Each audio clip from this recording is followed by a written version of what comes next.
Aleluia, Jesus.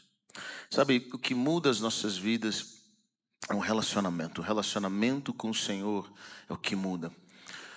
É a presença dEle se manifestando continuamente. É a forma como Deus decide nos transformar. Eu sempre parto pelo princípio de, se nós não tivéssemos pecado, se nós não tivéssemos Gênesis 3, o que nós estaríamos fazendo agora? Bom, nós não teríamos religiões, nós não morreríamos, nós não estaríamos em um templo físico como nós estamos agora. Talvez você não estaria me ouvindo. Mas uma coisa nós teríamos com certeza, nós teríamos a visita de Deus todos os dias, ao virar do dia, para ter um relacionamento com a gente. E a percepção que eu tenho é que o espírito religioso, que é o que prende as pessoas e que leva as pessoas a não viverem o que Deus tem para elas, é o medo de se relacionarem com Deus. Então elas buscam regras e rituais que os façam ser mais, que façam com que elas sintam mais confiantes, ao invés de ter essa conexão com o Senhor. É por isso que para alguns de nós é estranho quando um culto foge do que deveria ser. Porque nós estamos acostumados a ouvir palavras ao invés de nos envolvermos na presença. Vocês estão comigo ou não? Só que um casamento, ele não começou como um casamento, ele começa como um relacionamento. É um relacionamento, é um amor entre um homem e uma mulher que faz com que eles decidam se aliançar e entrar em algo matrimonial e constituir uma família, ainda que eles sejam diferentes. Quantos casados nós temos aqui que você é diferente do seu cônjuge? Muito diferente, né? Mas esse relacionamento é o que nos leva a falar, agora sim, nós vamos nos unir. Da mesma forma é a nossa vida cristã. Deus não está interessado com cristão, você se parece, mas é como funciona o seu relacionamento com Ele. Você quer destruir um casamento nunca é destruído sem antes um relacionamento ser enfraquecido. Sem a comunicação e sem a presença. Imagine você que decida casar e você quer casar agora por distância. Você quer ficar 10 anos longe do seu companheiro só conversando pela internet. Você acha que quanto tempo esse casamento dura? Quanto tempo? Porque nós somos relacionais. Nós só somos relacionais porque o nosso Pai Celestial é relacional. A forma como Deus nos criou é relacional. A forma como Deus nos muda é através do relacionamento. E muitos de nós temos medo de entrar em que as pessoas invadam o espaço dos nossos corações com medo de ferir. Nós fazemos isso inclusive com Deus. Então nós nos escondemos atrás de rituais. Mas eu quero dizer para você que o Senhor está te chamando e o Senhor tem nos chamado continuamente para uma vida de relacionamento. Vocês estão comigo? Ele tem nos chamado para esse relacionamento, esse encontro. Uma das primeiras coisas que Adão faz após o pecado é se esconder de Deus. Ele cria suas próprias roupas que não funcionavam e ele se esconde de Deus quando ouve a voz de Deus. Por quê? Porque quando nosso relacionamento, quando nós estamos em erro, quando nós estamos em pecado, a nossa primeira atitude é nos afastar daquele que nos ama. Quando nós começamos a alinhar as nossas vidas e o nosso coração, nós voltamos a esse relacionamento. No livro de Apocalipse, é uma das igrejas, o Senhor diz, eu conheço suas obras, eu sei que você tem feito mais hoje do que fazia no começo, mas tem uma coisa que você perdeu e é o primeiro amor. O primeiro amor é aquele amor, sabe, aquele amor adolescente, sabe, aquele amor sonhador, aquele amor que você não mede as consequências. Quando já tiver um amor desse? É bom que você que é casado levante sua mão antes que tenha problema, principalmente homem. Mas quando tiverem um amor desse, em que você, cara, você não mede esforços, não tem distância, não tem recursos financeiros, nada te impede de ir ver a mulher amada, é ou não é? De ir atrás, de correr atrás daquilo. É esse primeiro amor que você se entrega 100%. Quando Deus, ele nos criou dessa forma. Sabe, Deus nos criou de uma forma muito interessante. A forma como Ele nos criou, o nosso corpo responde. Hoje eu quero falar sobre a oração, sobre a vida de oração. Nós estamos nessas 24 horas. E fizeram alguns estudos muito interessantes sobre a oração. O que acontece com o seu corpo quando você começa a orar? Então, eles fizeram essas atividades, os cientistas se uniram e falaram assim, vamos descobrir o que acontece quando alguém ora, o que é liberado. Existem algumas atividades cerebrais que acontecem apenas quando você gasta tempo orando. Não é algo só espiritual, mas é algo que acontece no físico. Olha que interessante. Uma delas é o seu córtex pré-frontal, responsável por concentração, foco, tomada de decisões e comportamentos sociais. Durante a oração, essa região se ativa, indicando atenção e intenção. Outra região é o lobo parietal, relacionada à percepção do eu no espaço. Em orações mais contemplativas, sua atividade diminui, o que pode dar a sensação de união com Deus, como se o seu eu se dissolvesse.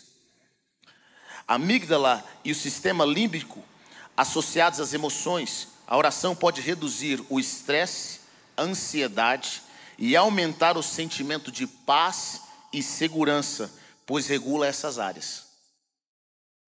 Comprovadamente científico. O córtex cingulado anterior, relacionado à empatia, sabe, se você tem algum problema com empatia, quando você começa a orar intercedendo por algo, é relacionado à empatia, compaixão e percepção dos outros. A oração intercessória, por exemplo, ativa fortemente essa região. Olha que interessante como que Deus nos desenhou para ganhar tempo, para gastarmos tempo com Ele. Existem benefícios físicos, emocionais, que acontecem quando eu e você estamos gastando nosso tempo de oração. Mas olha que interessante, eles fizeram também que até mesmo quando você vai orar em línguas, existem áreas que são ativadas no seu corpo, na sua mente, que não são ativadas quando você não está orando.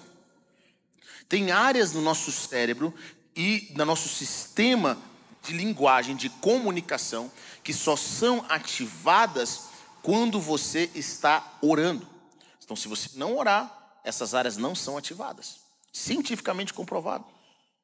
Então é importante nós termos esse discernimento que o Senhor nos criou e aquilo que a palavra de Deus diz, não apenas se manifesta no espiritual em um lugar transcendental, mas também é manifestado na nossa vida. Sabe, eu ouço muitas pessoas falando, está estressado, vai pescar.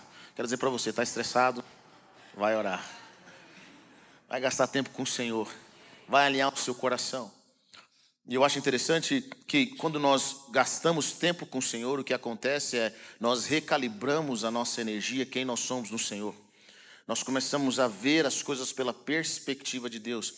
Uma vez que você gasta esse tempo vendo pela perspectiva de Deus, a sua mente fica mais clara, você volta a se mover não pela necessidade, mas agora você se move pela fé. Em Lucas capítulo 11, versículo 1, uma das coisas que os discípulos pedem para Jesus, uma das únicas coisas que os discípulos pedem para Jesus é: Jesus, nos ensine a orar. Nos ensine a orar.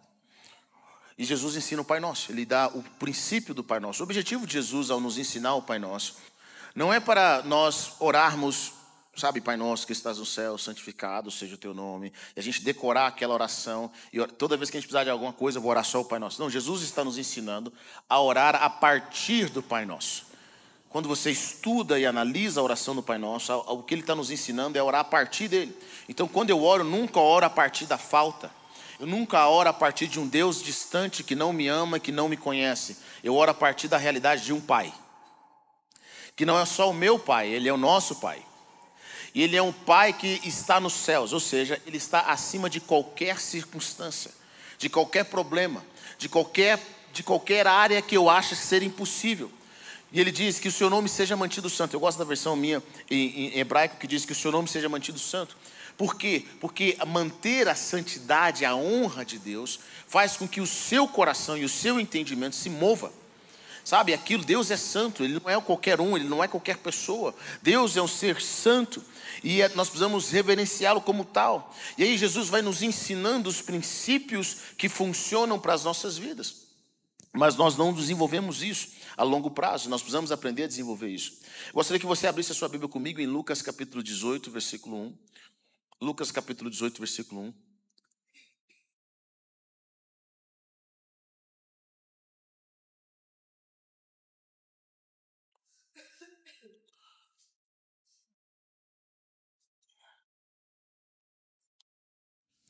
Diz o seguinte, quando acharam, diga amém.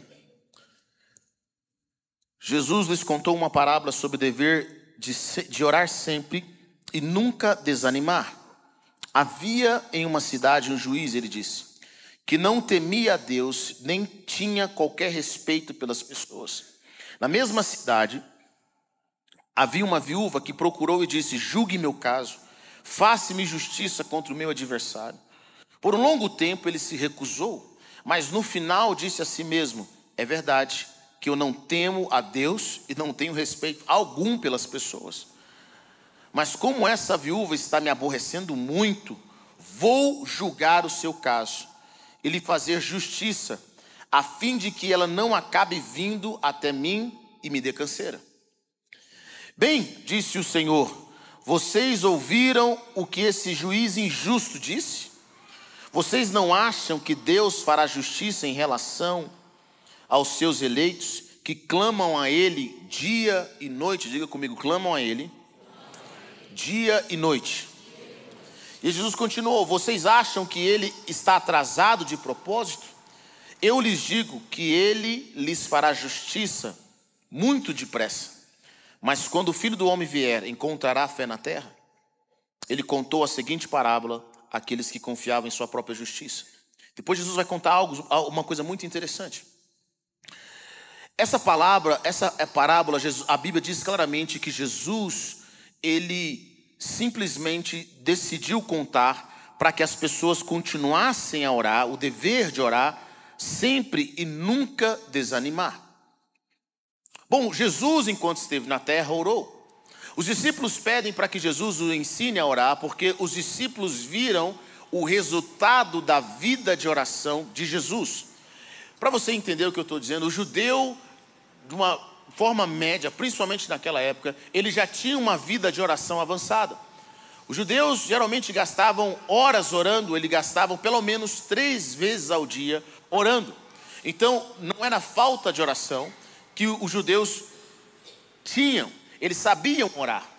Então, Jesus, quando os discípulos pedem para Jesus para ele nos ensinar a orar, os discípulos viram o resultado da vida de oração de Jesus. Eu não sei se você sabe, mas Jesus gastava muito tempo em lugares desertos, em montes, de madrugada, orando. E muitas dessas orações, na maioria das vezes, Jesus não levava os discípulos, ele orava sozinho. Bom, quando Jesus descia do monte, quando ele descia desse tempo de oração, ele sempre tinha uma direção. Depois que você gasta tempo orando com o Pai Celestial, você sempre vai ter uma direção. Às vezes pode ser não num dia, não no outro, mas acredite, a sua oração vai chegando a níveis profundos. Você vai começar a ter direções sobre coisas. Você vai começar a ter direção do que fazer. Jesus com certeza já planejava o dia dele a partir da oração. Eu amo o que o pastor Miles Monroe fala. O nosso problema hoje é que nós gastamos 4 horas tentando resolver um problema e 1 minuto orando. Jesus fazia o contrário. Ele gastava 4 horas orando e 1 minuto resolvendo o problema, porque ele tinha autoridade dos céus para resolver aquilo. Sabe, Jesus não orava por cura, não sei se você sabe disso. Ele já tinha orado antes. Ele chegava e curava. Ele chegava e resolvia, porque ele gastava tempo com o Pai Celestial. E nós vamos ver Jesus falando frases como: eu só faço o que eu vejo meu Pai fazer. A vida de oração de Jesus, a intercessão de Jesus era grandiosa. Nós vamos ver que Jesus não só orava por si, nós vamos ver no livro de João, que Jesus não só orava por si, mas Jesus orava também pelos seus discípulos continuamente. Antes de ir para a cruz do Calvário, Pedro diz para Jesus: Jesus, todos aqui podem te trair, podem te abandonar, mas eu vou ficar. Jesus: Pedro, eu já até intercedi por você. Você não sabe, Pedro, mas hoje, antes que o galo cante, você vai me negar 3 vezes. Ou seja, Jesus já sabia o que ia acontecer, porque no lugar de oração, Deus já o tinha revelado. Quero que você guarde isso no seu coração. No lugar de oração, Deus te revela coisas antes que elas aconteçam. No lugar de oração, você não é pego de surpresa. No lugar de oração, Deus começa a mostrar o que vai acontecer, seja a curto prazo, seja a longo prazo. No lugar de oração, Deus revela as pessoas que estão ao seu redor.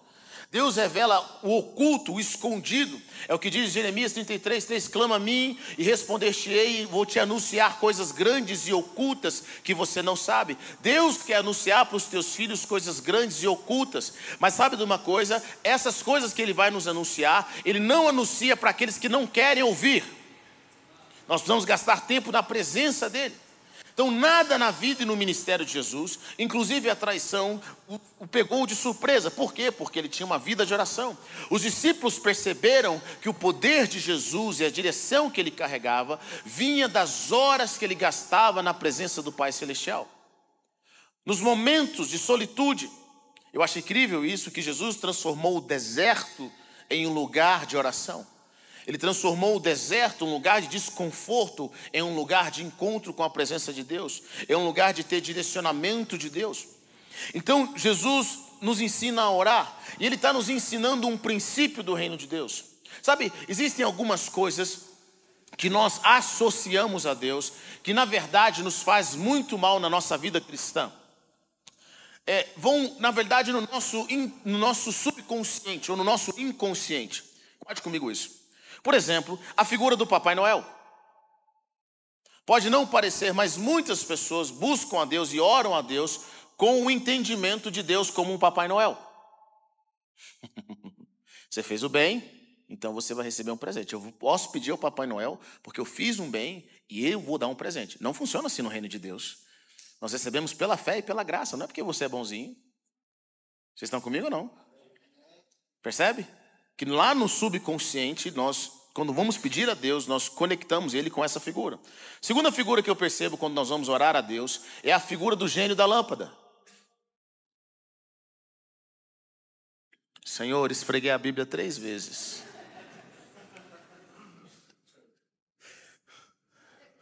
Aí nós pensamos, Deus aparece e fala, faça um pedido, o que você quer? Não é assim? E aí nós oramos uma vez, não resolveu. Nós oramos 2, não resolveu. Nós oramos 3, não resolveu. E a gente fala assim, eu acho que Deus deve estar ocupado com alguma coisa. Ou não funcionou. Eu não esfreguei a Bíblia da forma correta. Nós temos essa figura, mas Jesus está nos ensinando uma outra forma. Ele está falando para nós orarmos e não desanimarmos, até vermos a resposta de Deus. E Jesus está dizendo para nós que Deus vai ouvir e depressa quem clama a Ele dia e noite. Dia e noite. Bom, e aí você começa a entender, o reino de Deus, eu não sei se você sabe disso, mas Deus nunca quis uma religião. Jesus não é um líder religioso. A igreja do Senhor, esse termo igreja que hoje nós temos como religiosidade, a palavra igreja nunca significou religiosidade. A palavra eclésia era um grupo de senadores romanos que quando Roma ia invadir um novo local, eles enviavam a eclésia, a igreja. E o propósito desse grupo de governo, quando eles entravam nesse novo território, era para que eles conquistassem aquele território, levando toda a cultura e toda a lei romana. Eu não sei se você sabe, mas nós falamos português não porque nascer no Brasil te dá o direito de falar português, mas porque nós somos colonizados por Portugal. Se nós tivéssemos sido colonizados pela Inglaterra, nesse exato momento nós estaríamos falando inglês.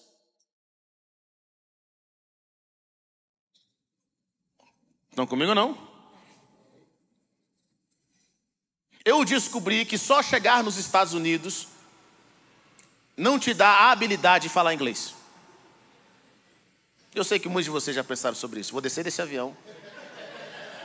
Tá vendo? Vocês estão rindo porque vocês pensam desse jeito.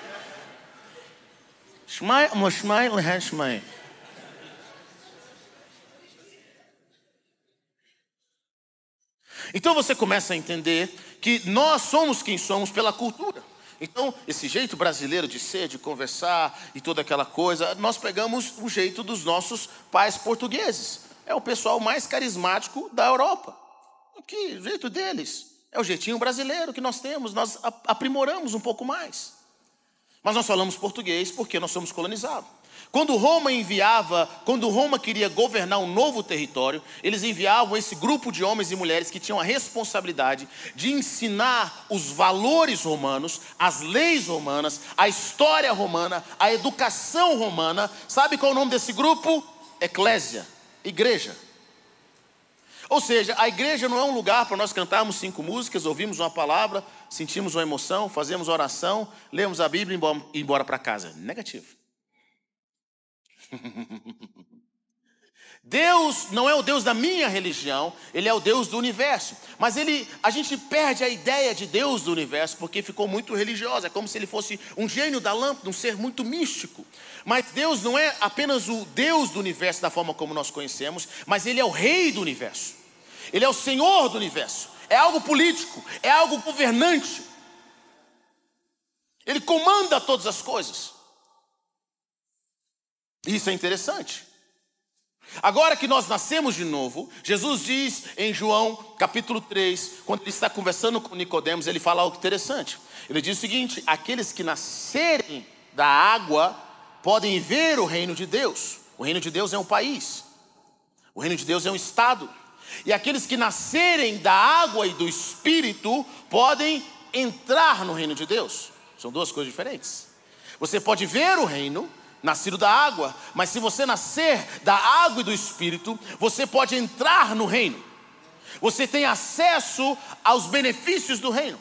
Quando nós nascemos de novo em Cristo Jesus, nós não nascemos apenas para ter os nossos pecados perdoados, guarde isso. Nós nascemos agora pelo poder de Deus e temos acesso aos benefícios que Deus tem no seu reino. Pela graça de Deus eu tenho dupla nacionalidade. Meu pai, guiado pelo Espírito Santo, me deu dupla nacionalidade. Eu nasci nos Estados Unidos, mas cresci no Brasil. E eu fui aos Estados Unidos pela primeira vez com 24 anos. Primeira vez que eu voltei, depois que eu nasci, com 24 anos. Então eu tive que aprender tudo do zero. Eu tive que aprender inglês, eu tive que morar lá, eu tive que aprender exatamente tudo do zero. Eu lembro que quando eu 18 anos, meu pai ficou com medo, como nunca tinha voltado, de eu perder a minha nacionalidade de alguma forma. Então nós vamos na embaixada, o cônsul olha as minhas fotos de transição, vê que sou eu mesmo, fala assim: ó, tudo bem, está aqui seu passaporte azul. Então eu tenho um passaporte azul americano. Quando eu voltei pela primeira vez aos Estados Unidos, eu não peguei uma fila que é a fila de pessoas de fora, dos estrangeiros, eu peguei a fila dos americanos. Eu nunca esqueço o que toda vez que acontece comigo quando eu chego nos Estados Unidos. Sabe o que eles falam para mim? Welcome back. Bem-vindo de volta. Essa é a sua nação, esse é o seu lugar. Sabe o que Deus diz para você que nasceu de novo em Cristo Jesus, quando você entra nos céus e na presença de Deus? Bem-vindo de volta. Welcome back. Os céus te reconhecem, eles sabem quem você é. Amém? Vamos aplaudir Jesus por isso? O reino de Deus não é uma religião, ele é um estado, ele é um lugar que tem benefícios. Nós temos deveres e nós temos direitos no reino de Deus, é assim que funciona. As coisas caminham desse jeito.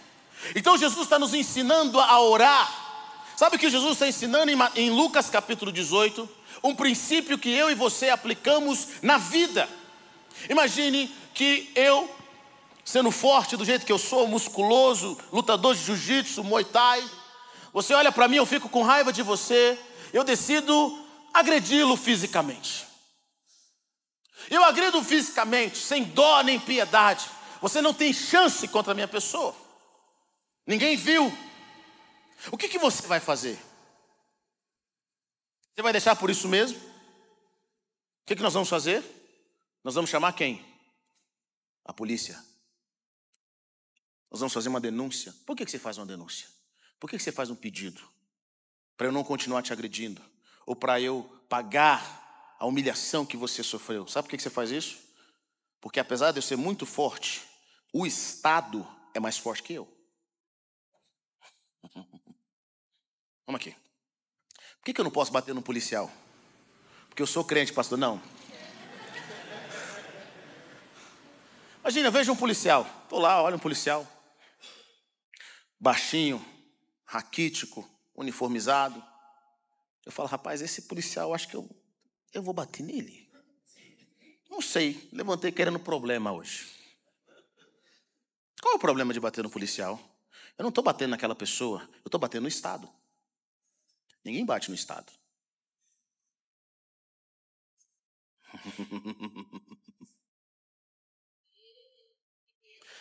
Vocês estão comigo ou não? Quando você, que foi parte fraca, aciona o Estado se move contra a minha pessoa. Algumas coisas, nós entramos na justiça, Porque no 1 a 1 nós não conseguimos resolver. Então nós ficamos, se nós perdemos um caso, nós entramos em recurso. O que nós estamos fazendo? Nós estamos fazendo petição. Nós estamos orando continuamente para que o juiz, em algum momento, julgue ao nosso favor. Sabe o que você faz quando você ora sem cessar? Você está dizendo: Deus, entra nesse assunto aqui, ó. Entra nesse assunto. Ó, Deus, recurso. Deus, entra nesse assunto. Deus, está demorando. Deus, recurso. Aí Deus fala: pelo amor de Deus,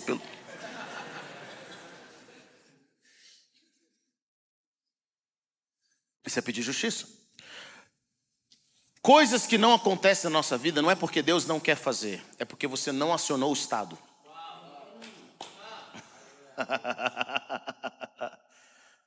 Você não clamou para Ele interferir. Você não pediu para Ele fazer algo continuamente. Você não acionou o Estado. E é o que Jesus está dizendo sobre a história dessa mulher viúva. Jesus conta uma história muito interessante. Essa viúva, sabe, viúva, principalmente na Bíblia, é sinônimo de pessoas menos favorecidas socialmente.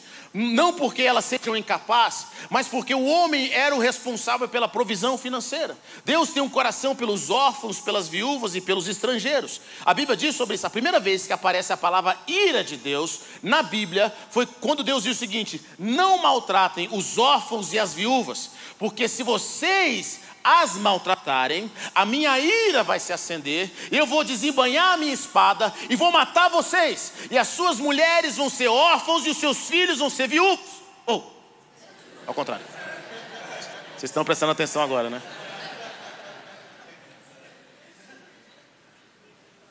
Sabe de uma coisa? É a primeira vez que aparece a palavra ira.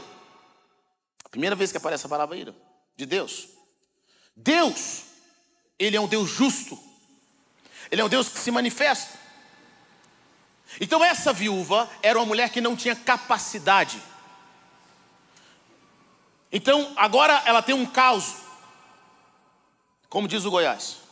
Ela tem uma situação para resolver. Mas olha que interessante. O processo dela vai ser julgado por quem? Por um juiz injusto, que não se importa com os homens. Deus está usando esse exemplo extremamente extremo para nos ensinar algo. Esse homem não era um homem bom, ele era um homem mau. Mas a persistência dessa mulher fez com que até esse juiz injusto fizesse justiça. Deus está dizendo para nós: eu sou um juiz bom, eu sou um juiz justo. Eu quero ensinar vocês a perseverarem quando vocês pedirem algo para mim. Com intensidade. Jesus fala algo bem interessante no último versículo. E nesse último versículo, quando eu li a Bíblia durante muitos anos, não tendo entendimento do reino, eu sempre pensei que esse versículo tinha sido copiado de forma errada. Jesus diz: mas quando o Filho do Homem vier, encontrará fé na terra? E eu pensei, o que tem a ver oração, justiça e fé? À medida que você entende o coração de Deus, a primeira manifestação de Deus em todas as coisas, depois da criação, é que Deus é justo. Diga comigo: Deus é justo. A conexão de Deus com justiça é clara no subconsciente de todo ser humano. Geralmente, quando nós vamos pregar o evangelho para alguém que não conhece Jesus, ou que se diz ateu, a primeira pergunta que essa pessoa faz para mim é: bom, se Deus existe, por que tem tanta o quê? Injustiça. Está conectado à ideia de um Criador com justiça. A Bíblia diz que o reino de Deus é justiça, paz e alegria. Essa é a ordem. Justiça. Deus se manifesta na justiça.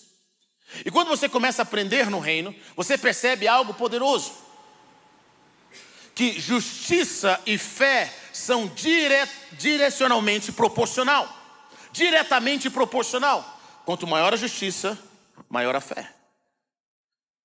Quanto mais injustiça, maior a incredulidade.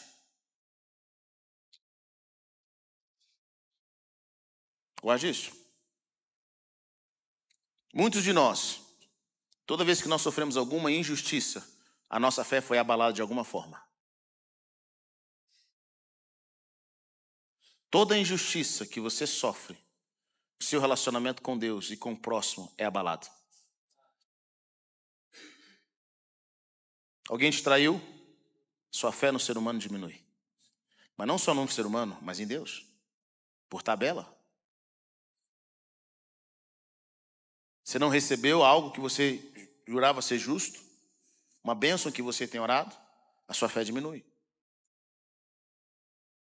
Justiça e fé são diretamente proporcional.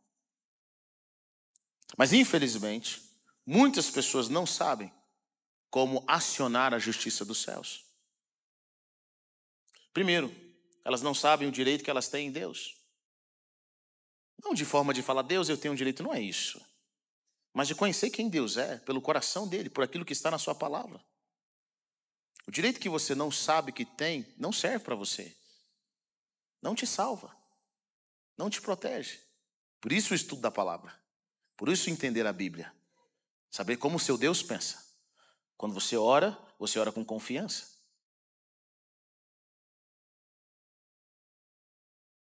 E aí você começa a aprender diante do Senhor toda a injustiça que você sofreu. Tudo que nós sofremos. Precisamos aprender a colocar isso diante de Deus de forma contínua.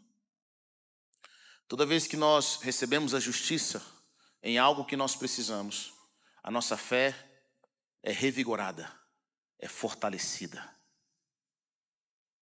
Ou toda vez que nós ouvimos alguém que recebeu uma vitória, sofreu uma injustiça, mas Deus trouxe um livramento, a nossa fé é revigorada. Sabe o que eu quero te encorajar nessa manhã? Eu quero te encorajar a colocar todas as suas pendências diante de Deus e orar até que elas sejam resolvidas. Todas. Faz justiça, Deus. Faz justiça. Gente, justiça não é juízo. O que é isso, pastor? Eu cresci num ambiente onde muitos irmãos, inclusive alguns profetas, eles falavam, Deus vai fazer justiça. Na verdade, ele está querendo dizer o seguinte, Deus vai matar essa pessoa. Senhor, faz justiça, Deus. O que você está querendo? Não, eu quero que ele fique na pobreza. Eu quero ver ele arrastando na rua. Não, isso não é justiça. Não é justiça, isso é juízo. São duas coisas diferentes. Justiça é,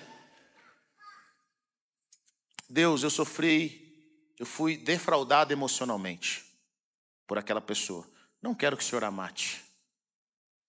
Não quero vê-la sofrer. Mas eu quero a restauração das minhas emoções. Eu quero sonhar de novo. Eu não consigo amar mais.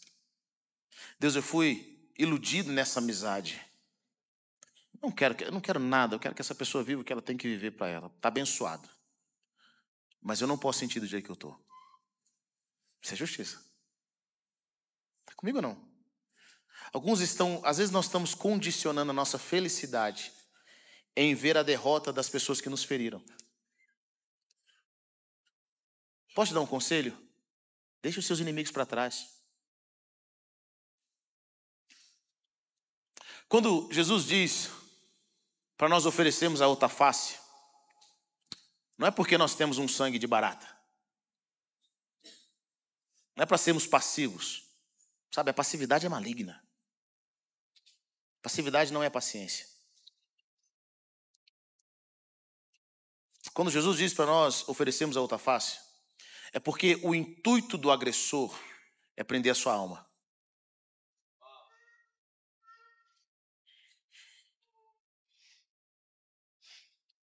Se eu te ferir na sua face,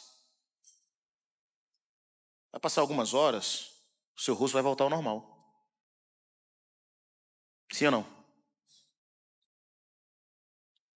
Mas e a sua alma? Toda vez que você me vê, você vai lembrar, cara, um dia eu vou ter forças para bater nesse cara. Sabe o que eu fiz com você? Eu te amarrei emocionalmente. Toda vez que você pensar sobre mim, você vai entristecer. Quantas coisas, quantas pessoas, quantas circunstâncias que você sofreu, passaram anos, mas toda vez que você lembra daquilo, acaba com o seu dia. Arranca a sua alegria. Vocês estão comigo ou não?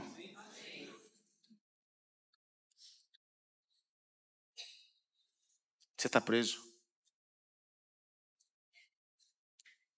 Mas quando eu decido oferecer a outra face, é mais do que ser bonzinho como Jesus. É mais do que fazer cara de Jesus, sabe? Eu vou fazer uma cara de Jesus. Não. Quando nós oferecemos a outra face, no fundo nós estamos dizendo o seguinte. E a pessoa baixa, a gente está dizendo para ela, você pode ter poder sobre o meu corpo, mas não sobre a minha alma. Esse poder eu não te dou. Esse poder de controlar as minhas emoções, de decidir como eu vou me sentir a partir de agora, você jamais vai ter. Jamais. Me obriga a caminhar uma milha? Caminho 2, porque eu quero. Porque a minha alma é livre.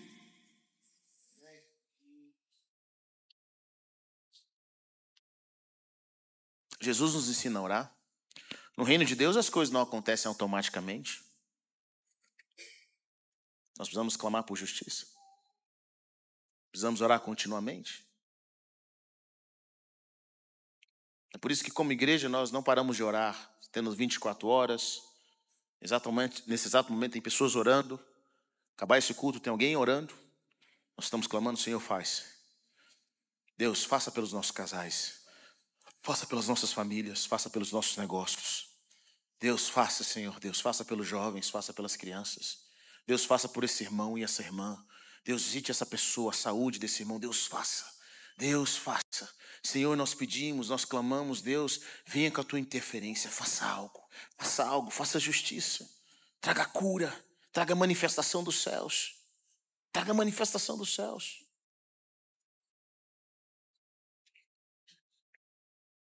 Jesus diz para nós, tudo que vocês pedirem em meu nome, o Pai Celestial vai realizar. Isso é poderoso. Tudo que nós chegarmos diante de Deus, falar, Deus, juiz, eu estou aqui no nome de Jesus. Eu tenho autorização do nome de Jesus. E você pede continuamente. Mas a oração não vai mudar a Deus, porque Deus sempre quis fazer. A oração vai mudar a gente. Vai mudar a forma como nós vemos, a perspectiva. Sabe, no meio jurídico, você pode até ter razão. Mas se você não sabe pedir, você perde o processo.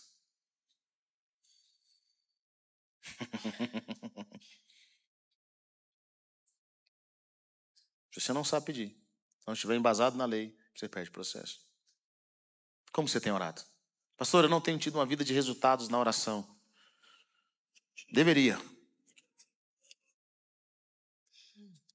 Porque talvez seja uma das coisas mais importantes para nós crescermos em Deus e termos a nossa fé fundamentada na presença.